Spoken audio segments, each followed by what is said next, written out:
श्री दुर्गा देव्यै नमः। श्रीमद् देवी भागवत महापुराण पंचम स्कंद 23वां अध्याय।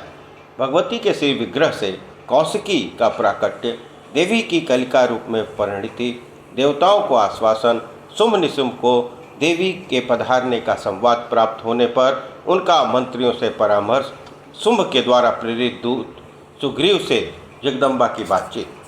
व्यास जी कहते हैं, देवता शत्रुओं से अत्यंत संतप्त थे।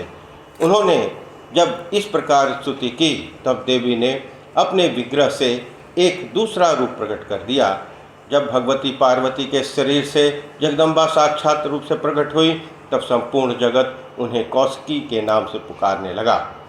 पार्वती के शरीर से भगवती कौशिकी के निकल जाने पर शरीर क्षीण हो जाने के कारण पार्वती का रूप काला पड़ गया, अतः वे कालिका नाम से विख्यात हुई। स्याही के समान काले वर्ण से वे बड़ी भयंकर जान पड़ती थी। भक्तों के संपूर्ण मनोरथ पूर्ण कर देना उनका स्वाभाविक गुण था। वे कालरात्रि नाम से प्रसिद्ध हुई। भगवती जगदम्बा का एक दूसरा मनोहर रूप भी विराजमान था। संपूर्ण भूषण उस विग्रह की शोभा बढ़ा रहे थे। लावण्य आदि सभी शुभ गुणों से वह संपन्न था। तदंतर भगवती जगदम्बा हंसकर देवताओं से कहने लगी, अब तुम लोग निर्भय होकर अपने स्थान पर विराजमान रहो। मैं शत्रुओं का संहार कर डालूंगी। तुम्हारा कार्य सम्यक प्रकार से संपन्न करने के लिए मैं सम्रांगण में विचरूंगी। तुम्हें सुखी बनाने के लिए शुंभ निशुंभ आदि सभी दैत्यों का मैं वध कर दूंगी। इस प्रकार कहकर बल के अभिमान से भरी हुई भगवती कौशिकी सिंह पर सवार हुई और शत्रु के नगर की ओर चल पड़ी। उन्होंने काली को भी चलने का आदेश दिया। कालिका सहित भगवती जगदम्बा नगर के सन्निकट जाकर जिधर से हवा आ रही थी वहीं ठहर गई और उन्होंने जगत को मोहित करने वाला संगीत आरंभ कर दिया। उस सुमधुर गान को सुनकर पक्षी मृग तक मोहित हो गए। आकाश में रहने वाले देवताओं का मन प्रसन्नता से खुल उठा। शुंभ के दो सेवक थे जिनका नाम चंड और मुंड। उस समय वे दोनों भयंकर अनुचर स्वतंत्रतापूर्वक विचर रहे थे। वे वहां आए और उन्होंने देखा दिव्य स्वरूपिणी भगवती जगदम्बा गा रही हैं। उन्होंने कालिका को अपने सामने स्थान दे रखा था। दिव्य रूपा उन भगवती जगदम्बा को देखकर चंड और मुंड महान आश्चर्य में पड़ गए। राजेंद्र, तब वे सभी क्षण शुंभ के पास चल पड़े। उस समय दानवराज शुंभ अपने घर पर था। उसके पास पहुंचकर चंड और मुंड ने मस्तक झुकाकर प्रणाम किया। फिर साथ ही मधुर वाणी से कहा, राजन, कामदेव को भी मोहित करने की योग्यता रखने वाली एक सुंदर स्त्री हिमालय पर्वत से निकली है। सिंह उसकी सवारी का काम दे रहा है। उसके सभी शुभ लक्षण वर्तमान है। ऐसी उत्तम स्त्री देवलोक अथवा गंधर्व लोक में भी मिलनी असंभव है।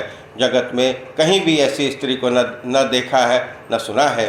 राजन, वह ऐसा सुंदर गाना गाती है जिसे सुनकर सभी जन मुग्ध हो जाते हैं। उसके सुमधुर स्वर से मोहित हुए मृग सदा उसके पास बने रहते हैं। महाराज, वह किसकी पुत्री है और उसके यहाँ आने का क्या प्रयोजन है, इस विषय की जानकारी प्राप्त करके हम उसे अपने पास आप उसे अपने पास स्थान दीजिए। वास्तव में वह कामनी आपके योग्य है। उसकी आंखों में कल्याण टपक रहा है। उसका पता लगाकर आप अपने घर ले आएं और उसे भार्या बनाने की कृपा करें। यह निश्चित है कि उसके समान किसी दूसरी स्त्री का होना जगत में नितांत असंभव है। राजन, देवताओं के संपूर्ण रत्नों पर आपका अधिकार हो चुका है। महाराज, फिर इस सुंदरी स्त्री को अपनाने में आप क्यों उदासीन हैं? राजन, आपने इंद्र से बलपूर्वक ऐश्वर्यपूर्वक रावत हाथी, प्रजात वृक्ष और उच्च श्रेय अश्व आदि छीन लिया है। राजन, ब्रह्मा का अद्भुत विमान रत्न में राजहंस से चिन्ह वाली ध्वजा उस पर फहरा रही है। ऐसे दिव्य विमान को आपने बलपूर्वक अपने अधिकार में कर लिया है। राजन, पद्म नामक निधि आप कुबेर से छीन लाए हैं। वरुण का शुभ छत्र आपने हठपूर्वक ले लिया है। राजेंद्र, आपके भाई निशुंभ से वरुण की मुठभेड़ हुई थी। वरुण हार गया, तब से उसका पास भी निशुंभ के पास ही है। महाराज, आपके भय से समुद्र ने जिनके कमल कभी कुम्हलाते नहीं, ऐसी माला तथा तरह तरह के रत्न आपको भेंट किए हैं। राजन, मृत्यु की स्थिति और यमराज के अत्यंत भयंकर दंड पर भी आपका अधिकार है। उन्हें पराजित करके आपने उनको भी छीन लिया है। आपके पराक्रम का कहाँ तक बखान किया जाए। समुद्र से प्रकट हुई कामधेनु गौ इस समय आपके घर पर शोभा पा रही है। राजन, मेनका प्रभृति अप्सराएं आपके अधीन रहकर सेवा करती हैं। इस प्रकार सभी श्रेष्ठ रत्नों को बलपूर्वक आपने अपने अधिकार में कर लिया है। फिर मन को मुग्ध करने वाली इस अनुपम स्त्री पर क्यों नहीं अधिकार जमाते। भूपते, आपके घर पर जितने भी विपुल रत्न हैं वे सभी इस सुंदर स्त्री का सहयोग पाकर ही आप अपने यथार्थ रूप में परिणित हो सकते हैं। दानवराज, त्रिलोकी में कहीं भी ऐसी सुंदर स्त्री नहीं है, अतएव इस मनोहरिणी स्त्री को आप शीघ्र अपने यहाँ लाकर अपनी प्रेयसी भार्या बना लें। व्यास जी कहते हैं, चंड और मुंड की वाणी बड़ी मधुर थी। उसके प्रत्येक अक्षर से मधु टपक रहा था। सुनकर शुंभ का मुख प्रसन्नता से खिल उठा। उसने अपने पास बैठे हुए सुग्रीव से यूँ कहा, सुग्रीव, तुम बड़े बुद्धिमान हो, दूत बनकर जाओ, इस कार्य को संपन्न करो। वहाँ जाकर इस प्रकार बातचीत करना चाहिए जैसे वह सुंदरी यहाँ आ जाए। रस श्रृंगार रस के पारगामी विद्वान कहते हैं कि स्त्रियों के विषय में कार्यकुशल दूत को साम और दान, इन दो उपायों का प्रयोग करना चाहिए। भेद नीति का प्रयोग करने पर रसाभाव दोष उत्पन्न हो जाता है। दंड नीति का प्रयोग करने पर तो रस की सत्ता ही सर्वथा चौपट हो जाती है। अतएव विवेकी जन इन दोनों उपायों को दूषित ठहराते हैं। दूत, साम और दान, इन दो उपायों को ही प्रमुख जानकर इनका प्रयोग करना चाहिए। वाक्यों में मधुरता और नम्रता भरी होनी चाहिए। इन उपायों का प्रयोग करने पर कौन कामनी स्त्री वश में नहीं आ सकती। व्यास जी कहते हैं, शुंभ की बात अत्यंत प्रिय और चतुरता से उत्प्रोत थी। उसे सुनकर सुग्रीव तुरंत वहाँ से चल पड़ा। वहाँ भगवती जगदम्बा विराजमान थी। वहाँ जाकर उसने देखा सुंदर मुख वाली भगवती जगदम्बा सिंह पर बैठी हुई शोभा पा रही है। प्रणाम करके मधुर वाणी से वह उनसे कहने लगा। दूत बोला, सुजधने, शुंभ बड़े सूरवीर पुरुष हैं, उनके सभी अंगों से सुंदरता टपकती है। देवताओं के परम शत्रु हैं, तीनों लोकों पर उनका पूर्ण अधिकार है। वे सबको जीत कर शोभा पा रहे हैं। उनकी महात्मा ने मुझे तुम्हारे पास भेजा है क्योंकि तुम्हारे रूप की प्रशंसा सुनकर उनका मन तुम पर आसक्त हो गया है। उन दानवराज की प्रेरपूर्वक बातें सुनने की कृपा करो। उन्होंने नम्रतापूर्वक तुमसे कहलाया है, कांते, मैंने संपूर्ण देवताओं को परास्त कर दिया है। मैं त्रिलोकी का एक छत्र राजा हूँ। इस समय यज्ञ में दिए हुए हाव्य पदार्थ सब मुझे ही भोगने को मिलते हैं। मैंने स्वर्गलोक की सभी सार वस्तुएं छीन ली हैं। अब यहाँ एक भी रत्न नहीं बचा है। देवताओं के पास जितने रत्न थे वे सब के सब मेरे द्वारा हर लिए गए हैं। भामिनी, देवता, दानव, मानव सब के सब मेरे वश में होकर पीछे पीछे चलते हैं। मेरे गुण कान के रास्ते और हृदय में प्रवेश कर गए हैं। परिणाम स्वरूप अब मैं तुम्हारे अधीन होकर तुम्हारा सेवक बन गया हूँ। तुम जो आज्ञा दो वही करने के लिए तैयार हूँ।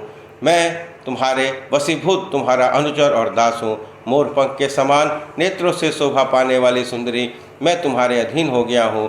तुम मुझे अपने पति बना लो तो फिर तुम तीनों लोकों की स्वामिनी बनकर सर्वोत्तम भोग भोगो। कांते, मैं जीवन पर्यंत तुम्हारी आज्ञा का पालन करूंगा। वरारोहे, देवता, दानव और मानव कोई भी मुझे मार नहीं सकते। वरानने, तुम सदा सौभाग्यवती बनी रहोगी। सुंदरी, जहाँ तक तुम्हारा जी चाहे वहाँ रहकर आनंद का भोग करो। महाराज शुंभ का यही संदेश है। इस पर विचार करके प्रेम पूर्वक जो कहना समुचित हो वही उत्तर मधुर वचनों में देने की कृपा करो। चंचला पांगी, मैं तुम्हारी बातें यथाशीघ्र महाराज शुंभ को के सामने उपस्थित करके प्रस्तुत हूँ। व्यास जी कहते हैं, शुंभ के दूत सुग्रीव की बात सुनकर भगवती जगदम्बा के मुख पर बड़ी सुंदर मुस्कान छा गई। अब देवताओं का कार्य सिद्ध करने वाली देवी ने मधुर शब्दों में दूत से कहना आरंभ किया। श्री देवी बोली, निशुंभ तथा अत्यंत पराक्रमी राजा शुंभ को मैं जानती हूँ। राजा शुंभ ने संपूर्ण देवताओं को जीत लिया है। सभी शत्रु उनके द्वारा मार डाले गए हैं। वे संपूर्ण गुणों की राशि हैं। सारी संपदाओं को भोगने का सुअवसर उन्हें प्राप्त है। वे बड़े दानशील, अत्यंत सूरवीर, सुंदर और कामदेव के मूर्तिमान स्वरूप हैं। उनमें 32 गुण लक्षण वर्तमान है। देवता अथवा मानव कोई उन्हें मार नहीं सकते, ये सब मैंने सुना है। उन महान असुर के विषय में यह सब सुनकर ही उन्हें देखने के लिए मैं यहाँ आई हूँ। जैसे रत्न अपनी शोभा बढ़ाने के लिए सुवर्ण के पास आता है, मैंने अब अपने लिए वैसे ही पति चुनने का विचार से बहुत दूर हिमालय से मेरा यहाँ आना हुआ है। मैंने संपूर्ण देवताओं पर दृष्टि डाली है। मान प्रदान करने वाले भूमंडलवासी सभी मानव मेरे दृष्टिगोचर हुए हैं।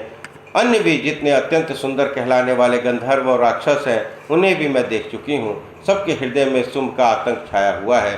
सभी कांपते हैं। जान पड़ता है किसी के शरीर में प्राण ही नहीं है।